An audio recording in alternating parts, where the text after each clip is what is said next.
Hi, good evening po, Ma'am Cindy Bastida. Ma'am Cindy na lang po. Yan, ma'am, ito po yung actual unit na ipapadala po namin sa inyo, ma'am.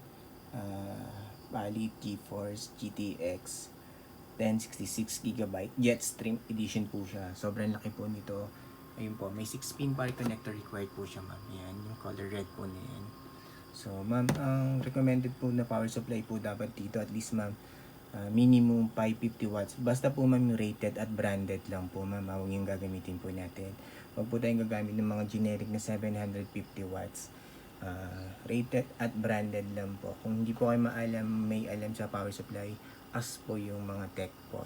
Yung rated at branded lang po. 550 watts, goods na po yan para dito sa GTX 1066GB. Yan. Yung po lagi namin na-advise, brand new or just po yung binibili nyo na video card, huwag po tayo magtitipid sa power supply. Napaka-importante po. Heart of a PC po yun, yung video card. So, huwag po natin siyang tipirin. Yan, yun po napakahalaga. Okay, ma'am. So, yun po. Ayan, tinetest po natin sa Permark. Pero, pakita ko lang. Ito po, ma'am, yan. May LED siya. Yan. Ang laki po niyan. Nag-iba-iba yan ng kulay minsan. Hindi ko alam bakit. Basta pag binuksan, red, blue, green. Yan. So, ito. Ang green siya ngayon. Tapos, ma'am, may warranty. Yan. Yun po, naglagay kami ng warranty sticker, ma'am. Please note po, bawal po alisin yan or buksan yung video card. May warranty po kayo sa amin na 30 days upon item receipt. Pag may problem po, message nyo lang po kami agad. Wag nyo na po ipa-check sa iba. Kami na lang po i-message nyo. Basta under warranty pa po, help namin kayo.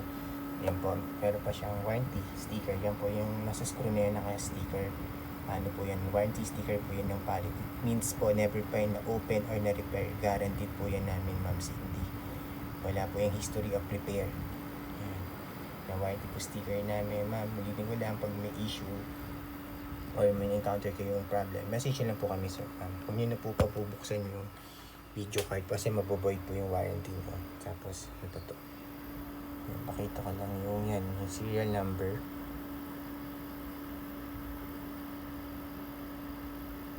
Yan po. Okay, tapos ito, ma'am. Okay, kus. Yan, sa Permark tinetest natin. Time running po niya dito sa Permark. 3 minutes, yan yung time. 3 minutes, 25 seconds na po. Yan, reading ng MSI Afterburner. Tapos yung graph, ma'am. Yung graph. Stable na stable lang po yan, ma'am. Straight na straight lang po siya. Yan, pag may issue po yan, nagpipick up and down po siya. Yan.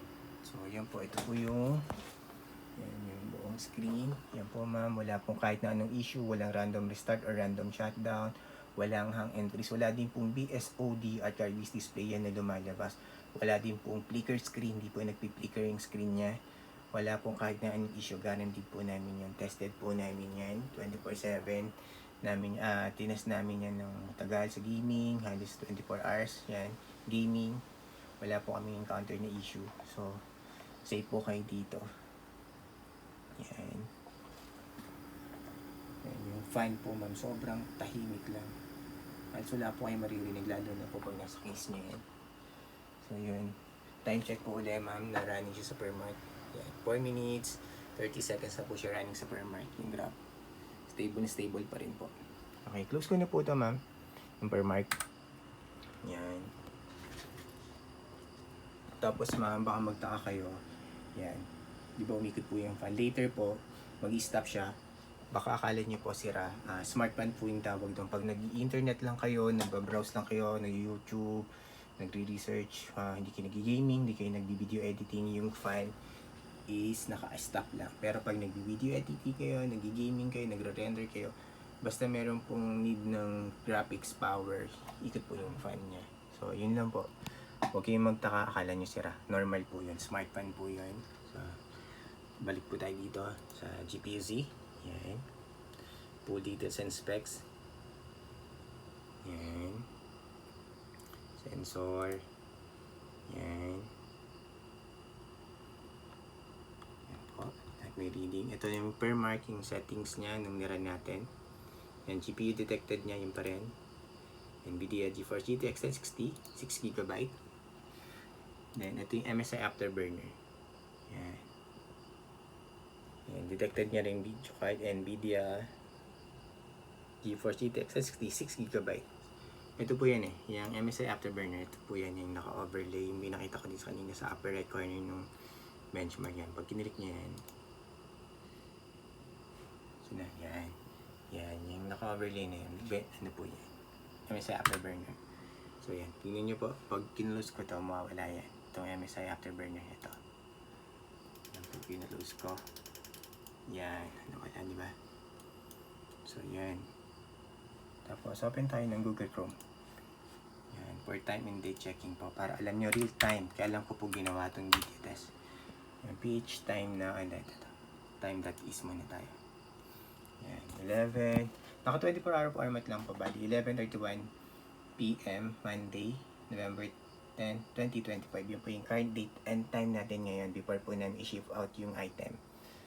11:31 PM, Monday, November 10, 2025. Okay, yan po yung current date and time. Real time po yan. Then isa pa. PH time. Ito na yung PH time na.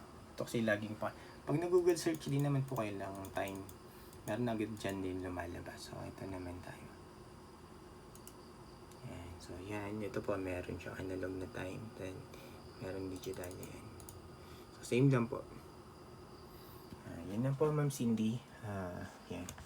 Close ko na ito. Yan. Yan. Para ma-ship out na po namin yung order nyo. Today. Teka. Ayan, yung fan. Nakita nyo, nag-slow down na yung fan niya. Yan. Kasi wala tayong activity So, medyo matagal-tagal pa yan hanggang yung stop pan niya, ano po yan slow down. Hindi po siya full stop agad. Slow down muna siya. Gradual yung pag-slow down niya until mag-stop siya. Yan, mag-stop na yan. Tingnan ba natin? Ang haba na ng video.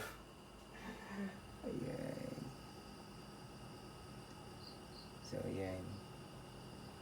Basta mag-stop siya. Tapos pag nag-game uli kayo, ikot siya. So, yun na pinakita ko lang. Normal lang po yun. Pero kita niyo yung fan niya slowing down Ayan. Yun. Nag-stop na siya. Yan. Ikot-ikot lang pa rin siya. Pero mag-stop na rin yan. Pa-stop na siya.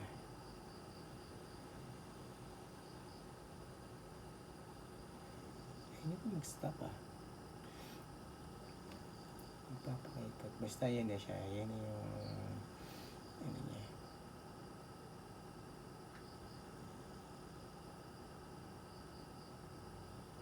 Tahimik lang yung fan.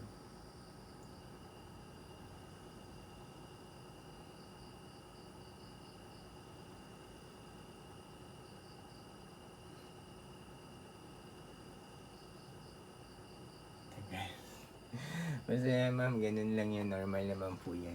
Stop.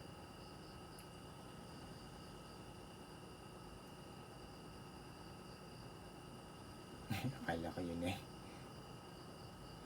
stop ko na matagal pa yata siya. Ngayon bumabagal na yung ano niya.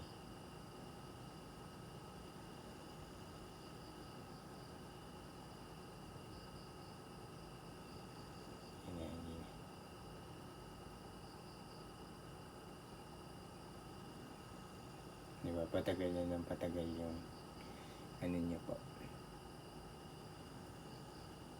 Mas paiksi na yun. Napaiksi ang ikot niya. Ako yun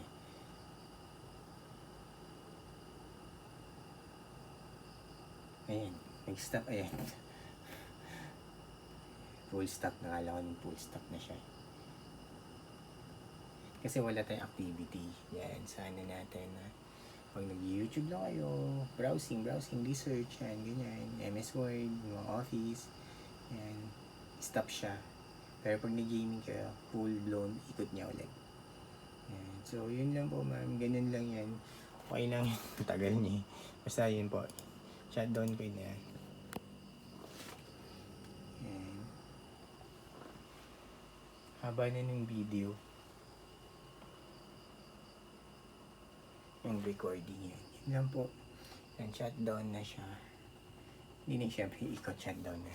Tapos yung ano po, pakita ko lang, serial number na maayos. Ito. Yan, serial number niya. Tapos yung warranty sticker po, bawal po alisin or buksan po yung video card para hindi po mabuhat yung warranty nyo. Once binuksan nyo po, inalis yung warranty. Si void po yung warranty, lahat mo naman po ng store may ganun. So, pa-take note po, Ma'am Cindy. Yung power supply din po, rated at branded lang po. Kahit 550 watts minimum yung gamitin nyo. Iwas po tayo sa generic na 750 watts. Okay? Yan, may 6-pin power connector required po siya yun. Yan yung color red po na yun, 6-pin power connector yan. Gamit natin HDMI cable. Okay, yun lang po, Ma'am Cindy. Thank you po. Bye!